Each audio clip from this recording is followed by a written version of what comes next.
Hey guys, it's your girl Kizzy Rock here with the third video for you all this Tuesday. Listen guys, it's almost 9 o'clock, right? I told you, your girl's going to pop in every now and then to check on you guys, make sure you're behaving yourself. So, as I was in the shower, there's a topic that came to my mind about quote unquote deadbeat dads slash deadbeat parents, because there's this misconception that, there's no deadbeat mothers out there. Yes, they are. Uh, and of course, that can come from a parent who's on drugs, alcohol, just addicted to substances, or what a lot of people don't sometimes consider is generational curses. And let me be very clear, very, very clear. I'm not making any excuses for anybody, because at the end of the day, we all do what we want to do, but I'm just kind of like throwing a different, swag to it, a different scenario to the topic. So, all right. First, let's talk about addicted parent.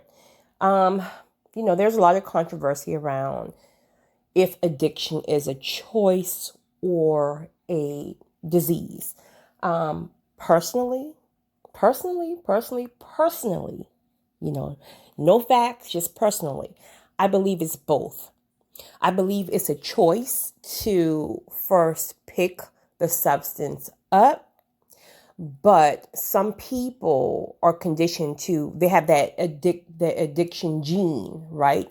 So you can have two different individuals who try, let's say, coke or crack or whatever for the first time, where one person tried it once and was like, never again. And the other person is immediately addicted, right? And so then it's almost like, well, no, you want to be on crack. You want to be on this and you want to be on that, and not take it into consideration that that person is genetically, what's the word I'm looking for? I don't know, but they're addicted. And so once they're addicted, then, of course, a lot of things start going lacking and falling to the wayside, such as their relationship with their children, because the addiction, takes first place. So then you have a lot of children who are now adults or young adults, and are currently still struggling and still dealing with the fact that their parent were not there. And now you have the parent who may now be a whole different person. They've conquered their demons and they're no longer addicted. They're clean, they're sober or whatever. And the children still wants nothing to do with them. Or they're very limited to how they deal with them, because of course they've probably been disappointed for quite some time. And it's almost like, I don't even want to let you get close to me. Not that I don't love you, but because I can't be disappointed again, or I'm angry with you. Now you have the parent or the person, whoever, and they're like, they have a lack of patience, because it's almost like, well, I'm clean now. You don't see me now. You don't see me now. I fought to do better. Cool, right? And sometimes it's hard for the child to understand that the fighting and conquering the demons really is a job within itself. But if you've never experienced addiction or experienced having to conquer demons, and you may have, but you may have conquered your demons a lot easier, so you want to kind of compare them, and sometimes you just can't, right? So okay, now the parent is all frustrated, because it's almost like, I put all this work in and you still want to hold me accountable for who I was 20 years ago. Well, you can't make up for 20 years ago. So I get it. I get both sides. It's like, okay, I see you because you put that work in and you conquered your demons, when many people don't. Many people don't make it out. Some people, a lot of people just, the transition. They don't make it out of addiction. So you conquered your demons, and now you want your children, who are now in 20s and 30s and 40s, to be 5 again. You want to raise them. You can't re-raise. That's not even a word. You can't even re-raise someone. So all you can do is try to be a great grandparent, right? And try to, of course, you will always be their parent.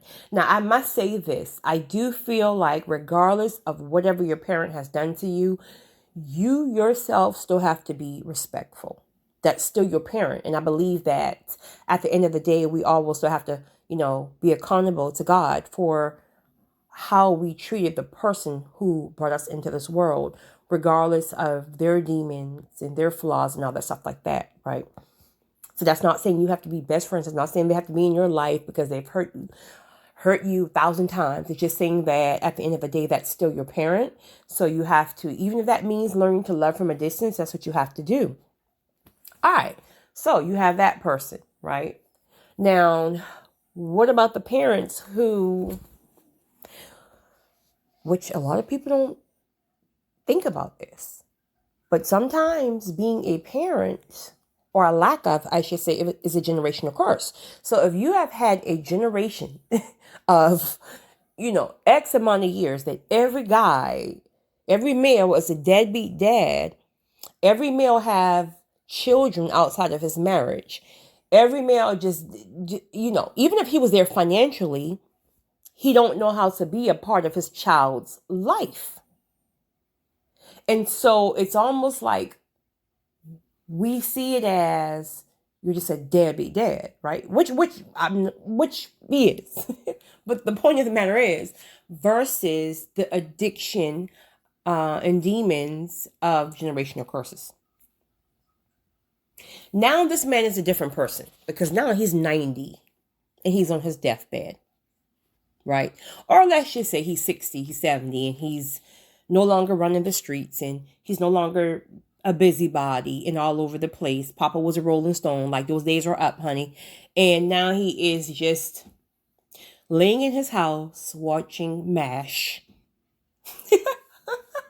What? MASH? Where did that came from? I've never even saw that show. I remember seeing it on my TV guide. Is this even still come on? But I don't know where that came from. He's watching MASH. And now he wants to call and harass his children's nerve because she didn't call him or he didn't call him 50,000 times in a week to check on him. Like, you just want to ignore the fact that you weren't there the majority of your children's lives, right? Because Papa was a Rolling Stone. And now that you are just at a place where, and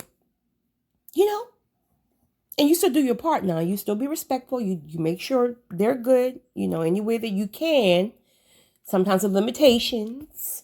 And I know some of you are saying, no, he didn't take care of me. I'm not taking care of him or her. I get that part too. But at the same time, just do what works for you. Just ask God to lead you. God to tell you how to deal with them, But if God is telling you to still be there or to still support them financially, if God is telling you to do it, you got to do it, boo. Got to do it, boo. I know what you're saying. Look at Tyler Perry. Like his stepdad abused him, but he still takes care of this man financially. And I believe that's why he is so blessed abundantly. Sometimes we got to do things that's hard to do. But I will say this. I encourage any of you, men, women, if it was a deadbeat mother or father, to seek answers, right? If it just means one conversation. And I know with men that's difficult because, men... they hold that hurt in. So, I think with a daughter, like she probably doesn't voice her opinions over the years, let it be through frustration, tears, yelling, screaming to everybody, including the man in her life because her father wasn't there, where men sometimes they like hold that stuff in, and sometimes you can't even bring their father's name up around them like that. Like it's literally hate because I believe they suppressed that hurt and that pain in for so long. And it's almost like, I don't need that. I don't have that. I don't have it. I don't. But if that is the reaction, they're still hurt. They're still bothered by it. Right.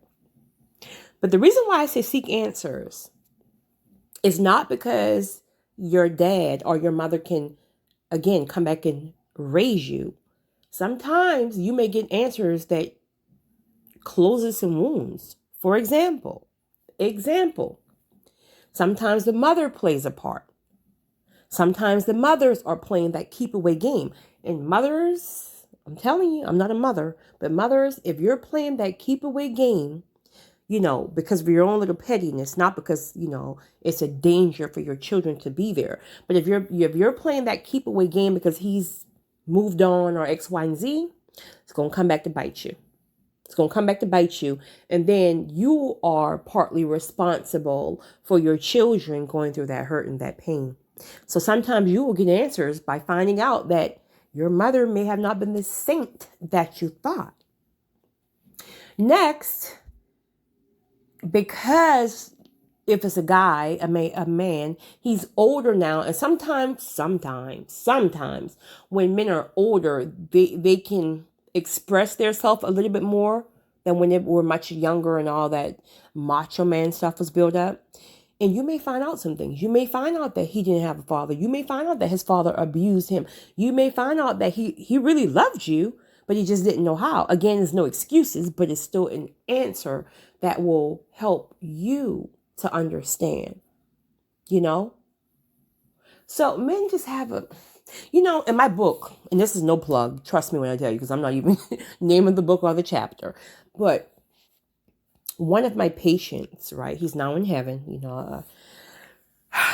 but it was a very, very tough scenario where, sometimes God takes my gifts and use it, in my career, and that's fine. That's absolutely fine. It's